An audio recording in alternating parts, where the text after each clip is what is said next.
Salut mes gourmands, alors c'est la pleine saison de l'ail des ours, on se fait plaisir. Si vous connaissez cette plante, vous allez l'accueillir vous-même dans la nature, sinon vous ne prenez pas de risque, vous l'achetez dans le commerce et le résultat sera le même. Pour la première recette, on va commencer par un fromage frais, tout simplement à tartiner en fin de repas, à l'apéritif ou au petit déjeuner, à vous de choisir le bon moment pour le déguster. Je suis donc allée dans la nature cueillir de l'ail des ours avec mon mari. Retour maison, j'ai pris 1 litre de lait entier frais que j'ai mis dans une casserole. J'ai allumé ma plaque, mais alors attention, pas trop fort, vous mettez puissance moyenne et vous laissez chauffer doucement en faisant des huîtres dans votre casserole sans arrêter pour ne pas que ça attache au fond. Là vous voyez, j'ai une sonde donc je l'ai utilisée. Il faut amener la température de votre lait à 85 degrés et couper le feu directement. Si vous n'avez pas de sonde, je vous rassure, pas de panique. Quand vous commencez à avoir une légère couche de mousse à la surface de votre lait, vous arrêtez donc le feu. Hors du feu, vous ajoutez 3 cuillères à soupe de vinaigre cristal, vinaigre blanc, vous l'appelez comme vous voulez, pas de souci. Vous pouvez utiliser du vinaigre de cidre si vous en avez. Vous évitez juste le vinaigre balsamique ou le vinaigre de vin qui vont colorer votre lait. Et vous allez voir, ça tranche immédiatement.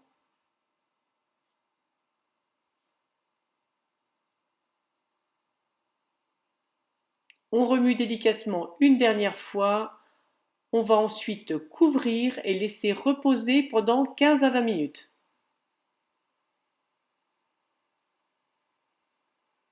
Une fois le temps écoulé, vous récupérez votre lait caillé. Vous voyez vraiment là, il est bien biphasé, ça a bien réussi.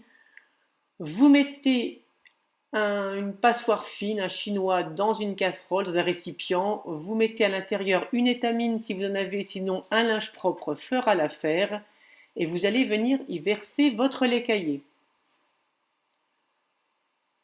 Vous refermez, vous laissez sur le plan de travail de nouveau 15 à 20 minutes. Pendant ce temps, moi j'ai bien lavé mon ail des ours, je l'ai passé à plusieurs eaux vinaigrées et vous allez venir ciseler finement. Alors, l'ail des ours, j'utilise les feuilles, j'utilise les boutons, j'utilise les fleurs, tout y passe parce que c'est vraiment très bon. On récupère l'intérieur de notre passoire, on le dépose dans un cul de poule. Vous salez, vous poivrez à votre convenance. Là, j'ai mis du poivre moulu, vous pouvez mettre du poivre grossièrement concassé et on mélange bien. Alors, à ce stade, si votre petit caillé a trop égoutté, si vous voyez qu'il est trop granuleux comme c'est le cas actuellement, vous pouvez ajouter le petit lait. Ça, c'est une partie du petit lait parce que le restant, je m'en suis servi comme liquide dans mon pain au levain et c'est juste divin. Vous rajoutez donc soit du petit lait, si vous êtes plus gourmand, vous rajoutez de la crème fraîche. Ça va vous faire plus vous rajouterez de matière grasse, plus votre fromage sera onctueux. Quand vous avez la texture que vous souhaitez, vous ajoutez donc votre ail des ours ciselé. Là, c'est pareil, vous mettez selon votre convenance. N'hésitez pas à en ajouter une bonne quantité parce que ce n'est pas comme si vous mettiez du persil et de l'ail, ça ne va pas vous arracher la bouche à la dégustation. Alors, ce qui est dommage, c'est qu'à la caméra, ça donne une préparation blanche, alors que en réel, si je peux dire ainsi, ça fait vraiment un fromage un peu vert. Visuellement, c'est super sympa. Pour le moulage, moi j'ai décidé d'utiliser mon kéfirko dans lequel j'ai mis une feuille de papier, c'est du papier filtre au fond et au-dessus. Si vous n'en avez pas, c'est pas grave. Vous faites la même chose dans un ramequin, dans un verre, dans un bol, ça fera la même affaire. Moi j'ai juste utilisé le kéfirko parce que je voulais le démouler, je voulais qu'il soit bien formé. Je l'ai réservé minimum 3 heures au réfrigérateur et voilà ce que vous obtenez quand vous le démoulez. Alors c'est juste divin, c'est subtil, c'est frais, c'est herbacé. Voilà, en tout cas, nous, ça nous a beaucoup plu et ça a également beaucoup plu à mes collègues.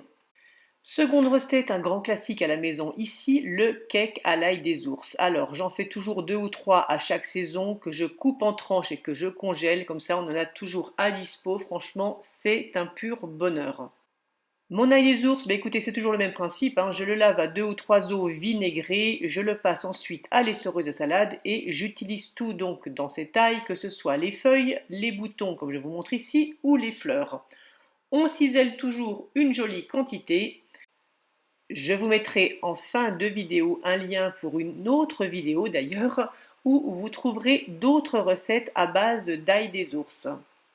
Quand votre ail est prêt, vous allez casser 3 œufs dans un cul de poule.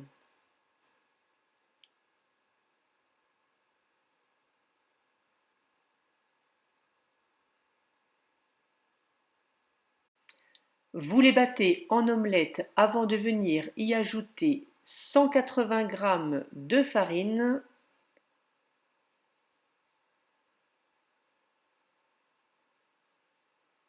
ainsi que un sachet de levure chimique,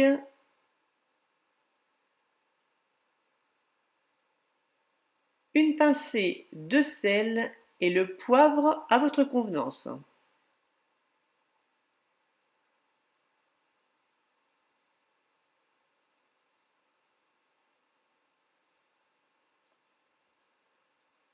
Vous mélangez, vous ajoutez 10 centilitres d'huile. Là, j'ai utilisé tout simplement de l'huile neutre.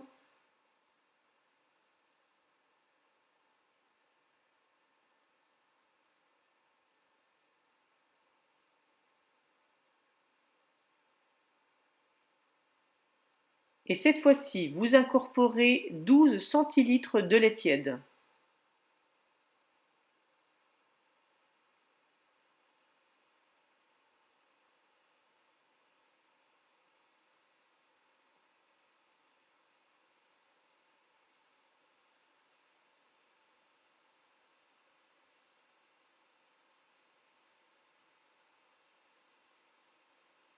On complète la recette avec 80 g de fromage de votre choix. Pour ma part, là cette fois-ci c'était du parmesan, parfois j'utilise du comté. Et il ne vous reste plus qu'à ajouter l'ail des ours donc, que vous avez ciselé au début de la vidéo. Naturellement, vous mettez la quantité que vous souhaitez. Personnellement, j'aime bien être généreuse parce que c'est vraiment une saveur que j'apprécie énormément. Voilà la texture que vous devez avoir. Vous débarrassez dans un moule, pas la peine de le beurrer, un moule de 24 cm par 9. Alors pour le plaisir, je me suis amusée à le décorer. Honnêtement, après cuisson, ça ne s'est pas beaucoup vu, mais voilà, le principal, je me suis fait plaisir, c'est tout ce qui comptait. J'en ai fait d'autres avec des feuilles par-dessus, voilà. Vous laissez libre cours à votre imagination et vous enfournez 1 heure à 180 degrés. Voilà mes gourmands ce que vous devez obtenir à la sortie. Ça se mange aussi bien chaud, tiède que froid. Ça se congèle idéalement. Ça s'emmène en pique-nique ou au travail. On adore. Troisième recette, eh bien écoutez, c'est encore une recette de fromage car cette semaine j'ai acheté du brie à l'ail des ours dans le commerce et franchement j'ai pas été convaincue du tout, donc j'ai décidé de le faire par moi-même et au moins là je savais ce que je mangeais. Donc j'ai acheté du brie de Meaux, soyons chauvins, hein, j'en prends un de ma région. Prenez un brie qui n'a pas une pâte pasteurisée pour qu'il ait meilleur goût. Alors je vous rassure, en temps normal, je ne suis pas fan du brie du tout. Et j'aime le brie noir, éventuellement, je mets vraiment le brie, je trouve qu'il est toujours trop fort. Et là, celui-là, franchement, il était top. Donc jamais, c'est une première, on est passé sur une ferme à l'improviste avec mon mari et on l'a testé. Et bien écoutez, pas déçu du tout. Donc comme je ne savais pas trop quel résultat j'allais obtenir, je n'en ai utilisé que la moitié. Je l'ai tout simplement coupé en deux, donc j'ai pris une part.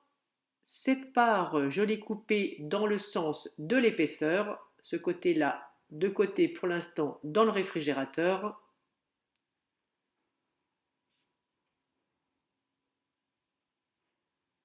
Voilà, donc comme je vous disais, je l'ai coupé dans le sens de la hauteur. Faites-le sur un fromage bien froid qui sort du réfrigérateur pour réussir à le couper correctement.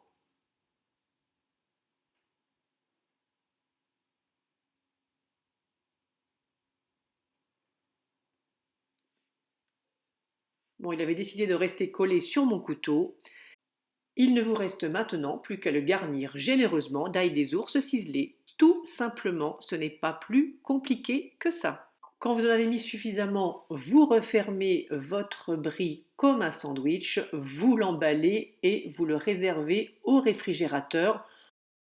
Nous, on l'a attaqué, si je puis dire ainsi, 2 jours après l'avoir fait avec un bon pain au levain maison. Autant vous dire que c'était autre chose que ce que nous avions acheté dans le commerce. C'est pas compliqué, c'est rapide et le résultat est à la hauteur. Alors, je vous rassure, après le passage au frigo, le fromage se tient bien avec l'ail des ours. Vous le voyez, je vous l'ai mis sur la tranche exprès. Voilà mes gourmands, j'espère que ces 3 recettes à l'ail des ours vous auront plu. Elles ne sont pas compliquées, vous allez vous faire plaisir avec. Merci d'avoir partagé ce moment de cuisine avec moi. Je vous dis à très vite pour une prochaine vidéo et en attendant, je vous fais de gros bisous à tous.